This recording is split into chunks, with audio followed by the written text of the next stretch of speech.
87e jour depuis la reprise de l'agression sioniste sur Gaza. L'air qu'on respire au sein de l'enclave palestinienne est empreint de deuil. L'entité sioniste commet des massacres à tout bout de champ et de différentes manières. Aux bombardements incessants s'ajoutent désormais les exactions à l'encontre d'une population affamée, cherchant désespérément de quoi rompre avec la faim. Une faim brandie par la machine de guerre sioniste comme arme de guerre dévastatrice pour 2 millions de Palestiniens. À peine ont-ils ouvert les yeux aujourd'hui qu'ils apprennent que 5 personnes ont été tuées près d'un centre de distribution d'aide à Soudania, au nord-ouest de la ville de Gaza.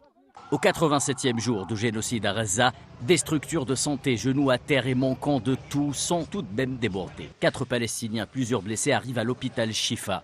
Ils ont été victimes d'un bombardement sioniste sur la zone dite Abraj el-Markoussi, à l'est de la ville de Gaza. Au même moment, l'hôpital reçoit 2 autres martyrs. Cela arrive de Jabalia au nord. Un bombardement sur la région de Bir Naja les a fait martyrs de la barbarie sioniste.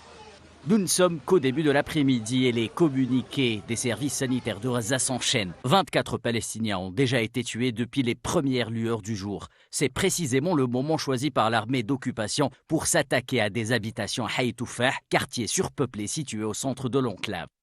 Pas très loin de là, l'entité sioniste perpétue ce qu'est devenu une pratique génocidaire quotidienne. Les tentes de fortune abritant des centaines de milliers de déplacés à Mawassi Khan Younes, à l'est de la bande de Gaza, sont prises pour cible. Les premiers échos annoncent plusieurs martyrs et blessés. L'assiduité sioniste en matière de massacres de masse n'est plus à démontrer.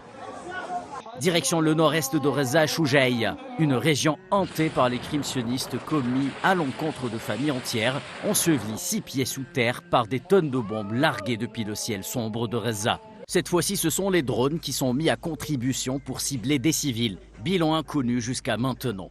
Le reste de la journée sera marqué par une intensification des frappes sur l'ensemble de l'enclave palestinienne pour une trentaine de martyrs signalés.